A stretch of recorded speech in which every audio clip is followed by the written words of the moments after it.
Welcome to the 2019 online rules presentation. My name is Charlie Winsky, Assistant Commissioner of the South Carolina High School League. I'm going to spend time going through the first part of the presentation with you, and then I'm going to turn it over to your sport commissioner to take care of the NFHS rules. The first part of this presentation will deal with South Carolina High School League rules and regulations that are pertinent information for you as a head coach. Some of the information we're going to go through is going to be old information for you, while some of it's going to be brand new information. The old information that we're going through are either requirements that you must follow as coaches or rules that we're seeing broken consistently in the last few years. Please share this information with any of your assistant coaches or anyone that assists with your program to make sure that your program stays in compliance with the league rules and regulations. Coaching requirements. All coaches every year must go through the NFHS courses, the concussion course, heat acclimatization course, sudden cardiac arrest course. New for the 2019-20 school year is protecting students from abuse course. All four of those courses can be found at nfhslearn.com. Every coach in your program, from volunteer to paid, must go through that course each year prior to coaching in a practice or contest. As a reminder, all coaches must be CPR and AED certified. This must be done every 2 years.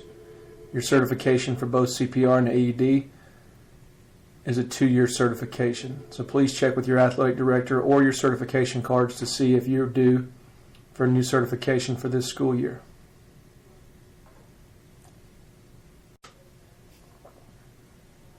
Sportsmanship. League office, we continue to see issues with sportsmanship by players and by coaches. We want to take some time this year in our rules presentation to put some questions to you coaches to get you to think about some things as it pertains to your team and your behavior for sportsmanship.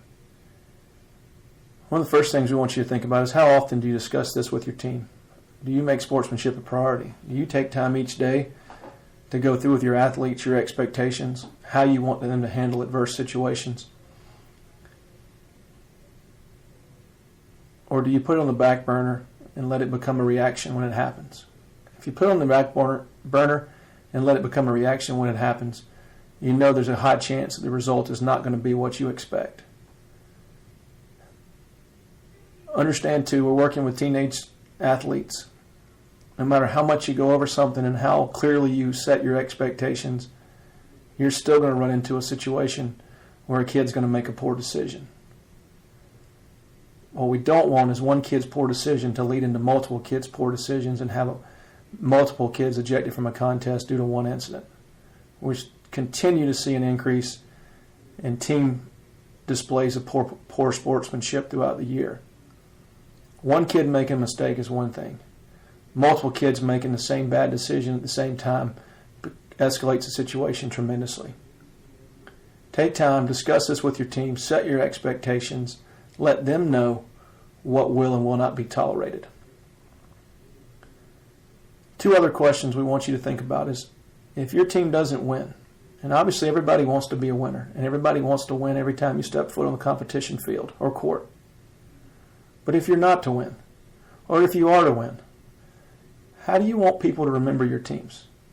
When the game's over, during the season, when you leave the sporting event, years to come, how do you want people to remember your teams? Obviously, everybody wants them to remember their teams as playing hard, consistently playing hard, giving it their all the coach speak you can throw out. But what is it about their character you want people to remember? No matter how difficult the situation was, they held their heads high and handled it well? Or do you want people to remember that whenever something went wrong or whenever there was a chance, they showed poor displays of character and poor displays of sportsmanship? You set the tone. You're the leader. You lead them in drills. You lead them in team activities. You lead them through contests. You also lead them down the correct path of sportsmanship. Take time to speak to your team about sportsmanship daily. Make this part of what you do. Make this part of your culture and your expectations. And remember, sports, they don't build character, they reveal it. What character will you and or your players reveal when times get tough? What character will you reveal when things are going your way? It's all part of the educational-based athletics process. Teaching skills, winning, developing the athlete, developing the person. Sportsmanship falls under the latter, developing the person. This is something they can carry with them as they go through life. Make it a priority each day to set your expectations on sportsmanship. Okay, athlete ejections. If you have an athlete ejected, remember, they can remain in the bench area during the contest. This becomes a supervision issue. If you ever have an official or someone that tells you your athlete has been ejected, they must leave the facility, they must leave the venue, that is not correct. Athletes are allowed to stay in the bench area if they've been ejected. They cannot return to play, but they can stay in the bench area provided they do not become a hindrance in the remainder of the contest. Also remember, any athlete ejected from a contest becomes immediately ineligible. They will remain ineligible to compete until they've been cleared by the league office. And cleared means serving their suspension. Failure to do so will result in you playing an ineligible athlete. Some changes this year to length of suspensions. Football, swim, lacrosse, and cheer will remain at 1, as it has been for many years. Golf, volleyball, and wrestling, because they use play dates and not number of contests, will remain at 2. New this year is a 3-game suspension. This is the minimum. We've increased the number of games allowed in these sports. Therefore, we feel like the percentage needs to go up. The executive committee changed this past May. The sports of basketball, baseball, softball, tennis, and soccer. An ejected athlete will carry a minimum 3-game suspension during the regular season.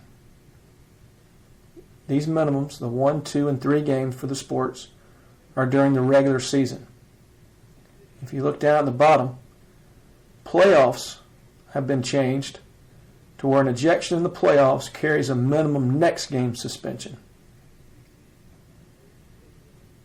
So your minimums of 1 game, 2 games, and 3 games in the respective sports are for the regular season. Should you get ejected in the playoffs, all sports fall under a minimum next game. Understand, these games are set at the minimum. If you are ejected and it is a severe ejection, you're not going to get the minimum. If your ejection is a minor ejection or a routine ejection, chances are it's going to be set at the minimum. I can tell you, coaches, to share with your athletes, disrespectfully addressing a game official is not going to get you the minimum. Disrespectfully addressing a game official is going to exceed the minimum. So if you're in the sport of basketball, baseball, softball, tennis, or soccer, and you disrespect a game official, you're going to get more than 3 games. In golf, volleyball, and wrestling, you're going to get more than 2 dates. In football, swim, lacrosse, and cheer, you're going to get more than 1, because those are the minimum. Reminder, the ejections are served at the level the ejection occurs. If you're ejected from a sub-varsity contest, you must sit the number of games you're suspended for at the sub-varsity level. And a second ejection in the same sport will equal a 2-week suspension. Remember, that can carry a huge punishment, especially if you've got a basketball team that over 2 weeks has got 7 games scheduled. You're going to miss 7 contests because that's the minimum, is 2 weeks for your second ejection in basketball.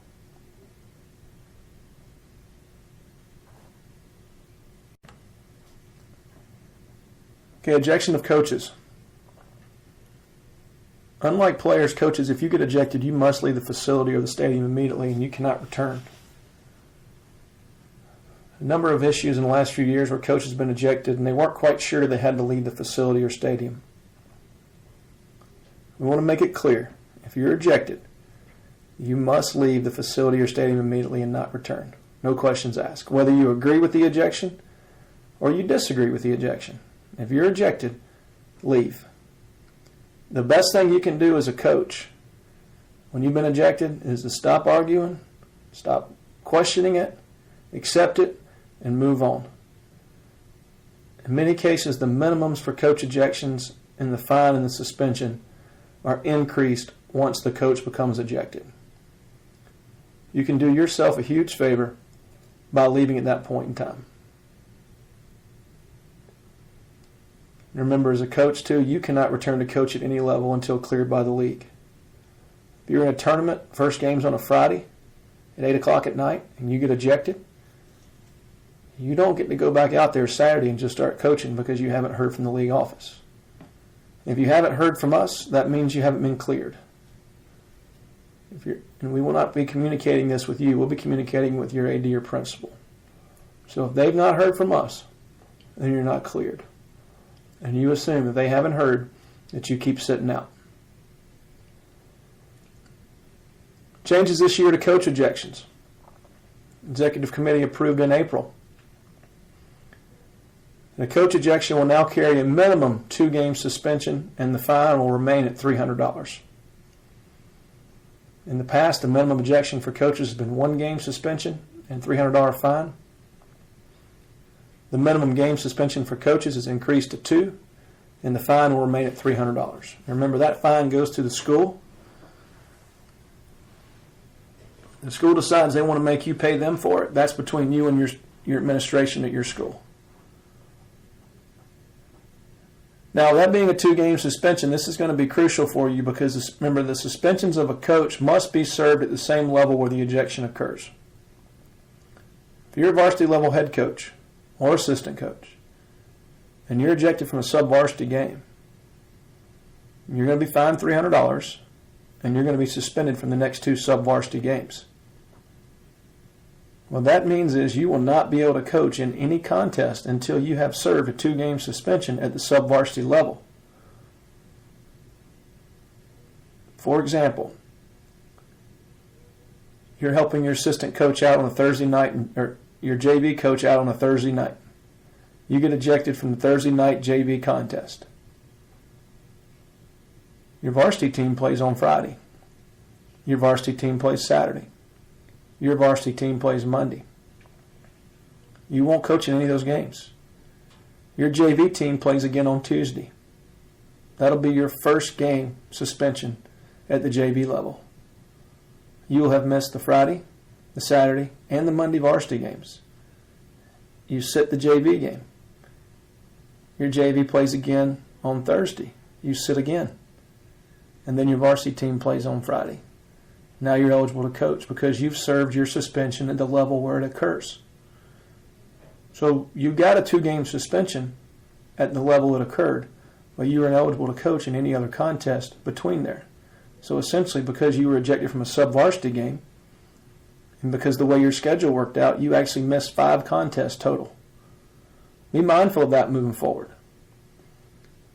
There's no reason why varsity coaches should be ever ejected from a sub-varsity game. There's no reason why you should be ejected from a varsity contest. But if you are going to get ejected, understand the consequences of that ejection. And remember, if you're ejected from the final game of the season, the penalty is a minimum $500 fine.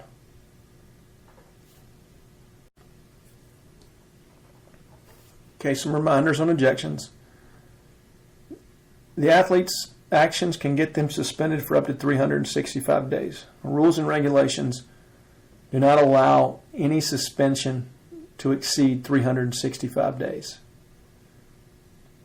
Obviously, 365 days suspension are reserved for severe actions of athletes or coaches.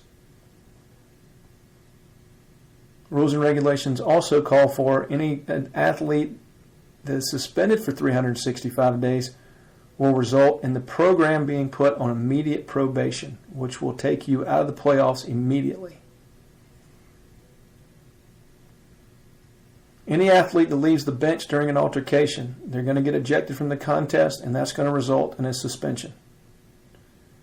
If they leave the bench during the altercation and they become involved by putting their hands on someone, even if it's in a goodwill gesture to remove them from the activity on the floor. If they put their hands on someone from the other team, grab them around the waist, pull them back, shove, punch, they're going to be ejected for multiple games depending on the level of their involvement.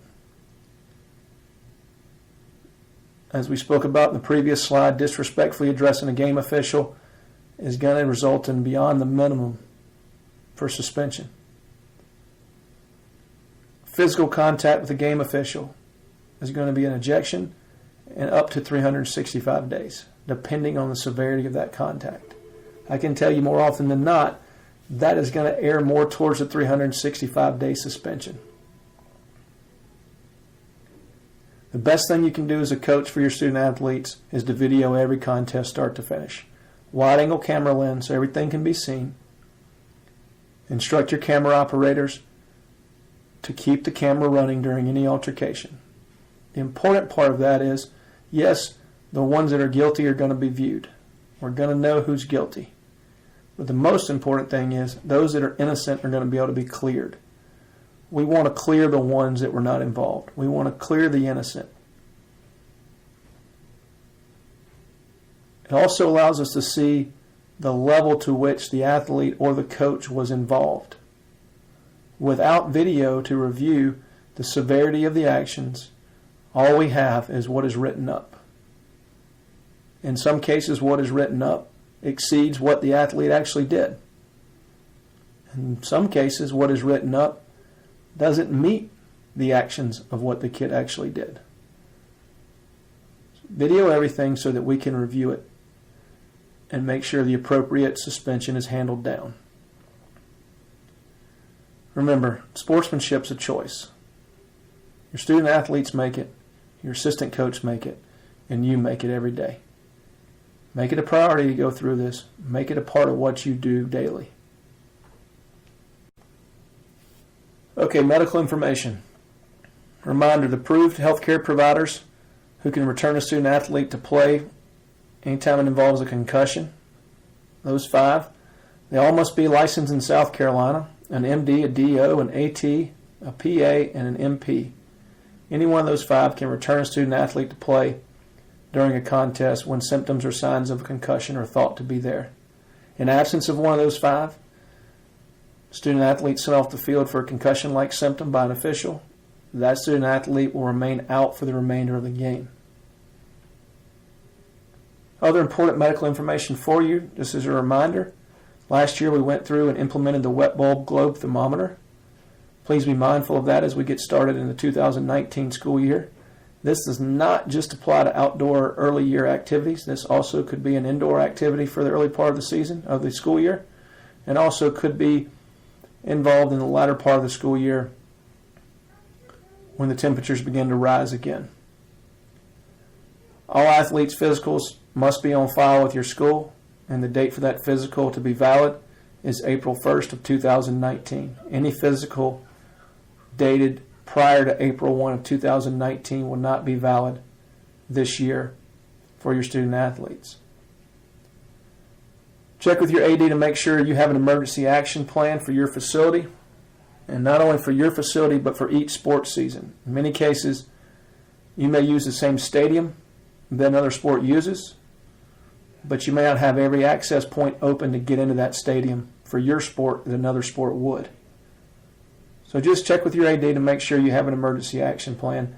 Make sure you're aware of it, and it's always a good idea to keep a copy with you in the event something were to happen and you're the only person there to be able to make a decision on how to get the emergency vehicles in.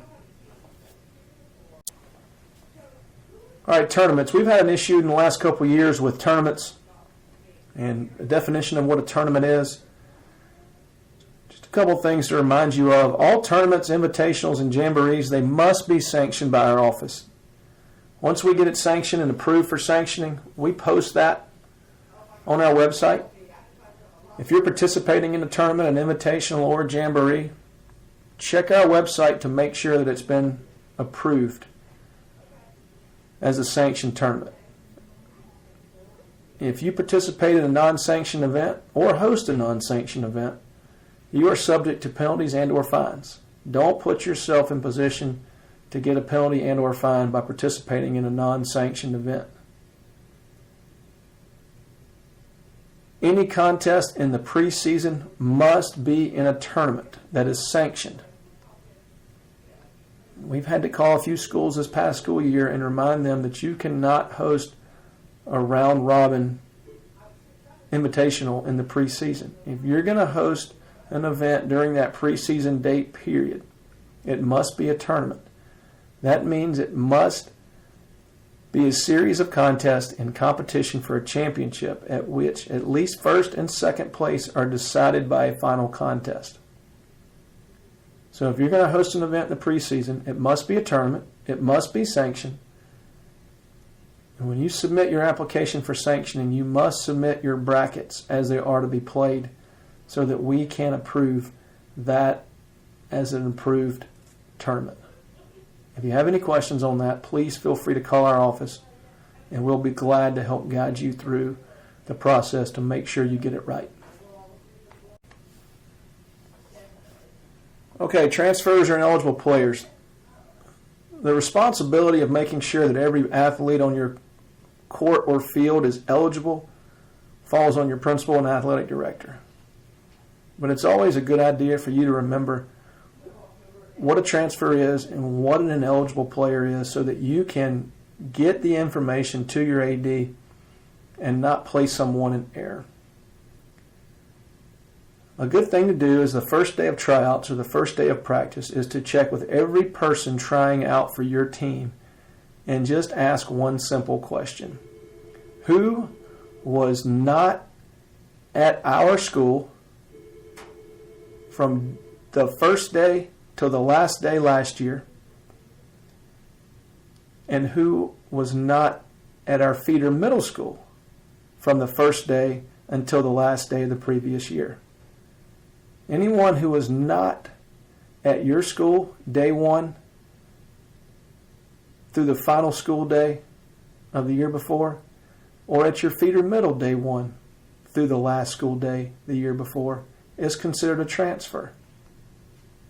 What that means, if they came in day two, enrolled in your school, and stayed till the end of the year, they are still by rule a transfer. If they came in the last week of school, they are a transfer. Do not ask them who was at our school last year. That could potentially put you in a position to play someone who is ineligible due to the transfer rule. Make sure you take time to ask that question. Pass that along to your AD as soon as possible. If you know you have an athlete who's participating in preseason workouts months ahead of your season, who was not at your school the entire year last year, or not at your feeder middle school the entire school year before, make your AD aware so that they can start the process of a transfer. And in the event they're ineligible due to the transfer rule, they still have time to look into any options that may exist for eligibility. If you wait till the last minute, you could put that athlete in potential of having to sit out an extended period of time waiting on eligibility. And remember, to be eligible, that transfer must meet one of the criteria for eligible transfers stated in our handbook. Just because someone's a transfer does not make them ineligible. If they meet one of the criteria that makes them an eligible transfer, then they will be eligible. That is up to your AD and principal to determine whether that eligibility exists. And reminders, if they're not eligible for any reason, they cannot participate in a scrimmage, jamboree, or contest. They can practice, but they cannot participate in a scrimmage, jamboree, or contest. Okay, the 75% rule. With the change of the sports season, opportunity to practice outside of your sports season with your school team, we've seen an increase in questions from coaches and schools as it pertains to the 75% rule. We've also seen some violations where coaches didn't truly understand the 75% rule. They had a thought of what they perceived it to be. We'll take a moment to go through the basics of the 75% rule. Reminder, the 75% rule only applies to when a coach from your school is associated with the outside team. This includes all school employees and volunteer coaches. So if they work at your school or they coach at your school, paid or unpaid, assistant or head, if they're coaching an outside team that has your players on it, your student athletes, the 75% rule will apply to that outside team. If you or one of your coaches or one of your employees coaches an outside team with players made up of other schools, or from other states, 75% rule doesn't apply to you. 75% rule applies to outside teams with returning players who dressed for a varsity contest the previous season. If you're coaching an outside team that has players from your school on it, but not one of those players dressed for a varsity contest the previous year, then the 75% rule does not apply to you. It only applies when you're coaching an outside team, or when a coach from your school or an employee from your school is coaching an outside team that contains returning players who dressed for a varsity contest the previous season. The numbers that you're allowed to have on that team are listed in the rules and regulations. It's not 75% of your outside team roster. The numbers you're allowed to have of players who dressed for a varsity contest the previous season on your outside team is in the rules and regulations.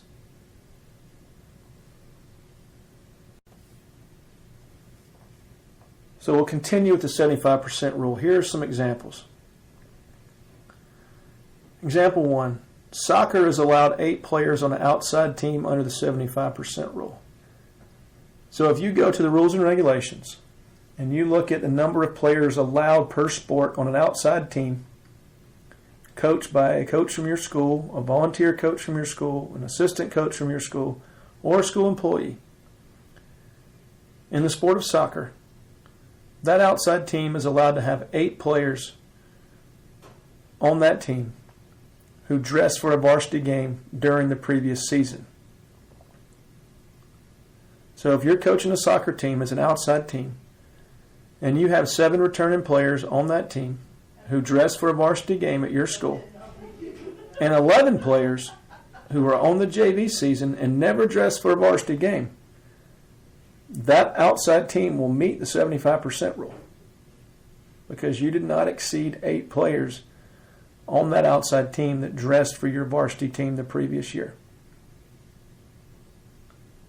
Example 2. Basketball is allowed 3 players on an outside team under the 75% rule.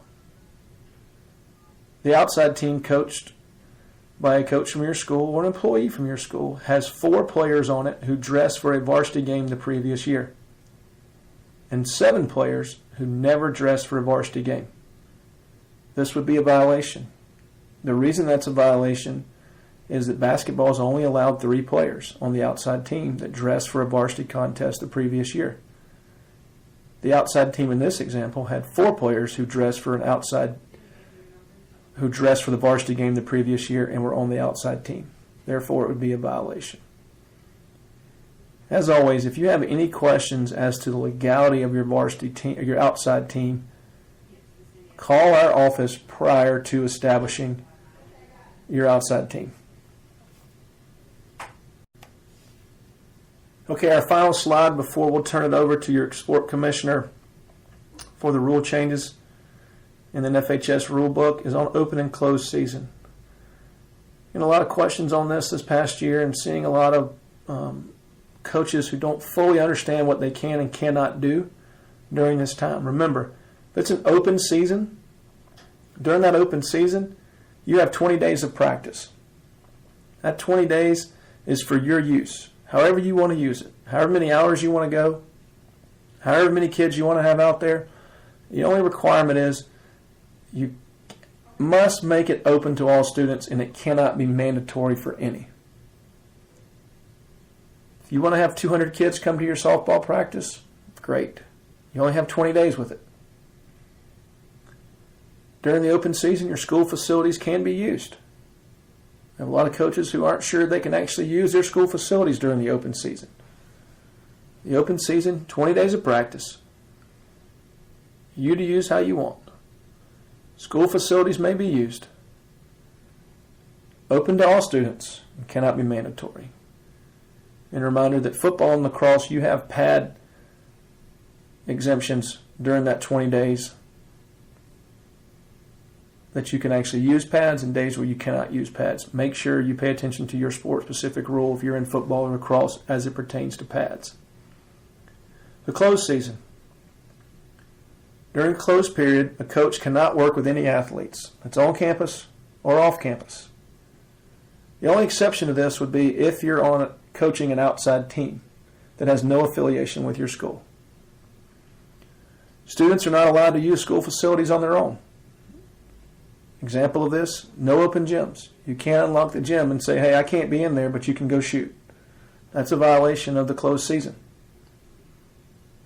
Strength and conditioning activities are allowed. We get a lot of calls. Hey, can we lift weights? Can we run? Can we condition? Absolutely. You can lift weights and run and condition year-round. You just cannot teach sport-specific skills or training during a closed period. Reminder, June and July, they're open for practice. The only exception to that is the dead week around July 4th. And also in June and July, you have 10 dates for team competition in all sports. That wraps up the first part of your rules presentation. I want to wish you all best of luck this year. And as always, if you have any questions on anything we've covered here or any questions on anything that was not covered here, do not hesitate to call our office or have your athletic director call our office. Our number is 803-798-0120. Thank you. Welcome to the 2019 Cross Country Online Rules Clinic. My name is Skip Lax, Associate Commissioner with South Carolina High School League, and will be overseeing the sport of cross country this year. I've listed my contact information during the course of the season or the year. Feel free to contact me at any time should you have questions or concerns. I've also listed the High School League website and the website for the National Federation, and also the nfhslearn.com website, which is the educational component to the Federation and where you'll find the required courses a coach must complete. I'd like to just review briefly some of the rule changes and clarifications for the upcoming season. Cross Country Rule Change 4-3-1. A reminder, the competitor's uniform shall be school issued or school approved, worn as intended by the manufacturer, and meet requirements and restrictions stated in Rule 4-3-1. Rule 4-3-2 states all relay and cross-country team members must wear uniforms clearly indicating through predominant color, school logo, and color combination of all-out garment worn as a uniform that members are from the same team. Any visible garment or garments worn by two or more cross-country team members underneath the uniform, top and or underneath the uniform bottom, extending below the knees, shall be unadorned and of the same single solid color, but not necessarily the same length. Rules 8-1-1 through 3 clarify the cross-country course markings as well as layouts. Rule 8-3-2 through 5, whether hand timing, transponder chip, or image-based timing systems are used, the torso is the determining factor in order of finish. Rule 8-6-1E clarifies that a competitor should not be penalized for helping another competitor who is distressed or injured when no advantage is gained by the competitor who is assisting. A few reminders: teams are allowed to walk or jog the course the day before the state championship. Failure to submit the qualifying entry form found in their AD notebook by the deadline will result in a $25 fine. There is an entry fee for $25 per athlete or $100 per team for the state championship. Number 4, qualifiers. Dates will be determined by each classification. And number 5, state championship will be held at the Camden Carolina Cup course on Saturday, November 16 of 2019. The following is the state meet schedule for the championship meet on Saturday, November 16th. Wish everybody a great year and a great cross-country season. Thank you.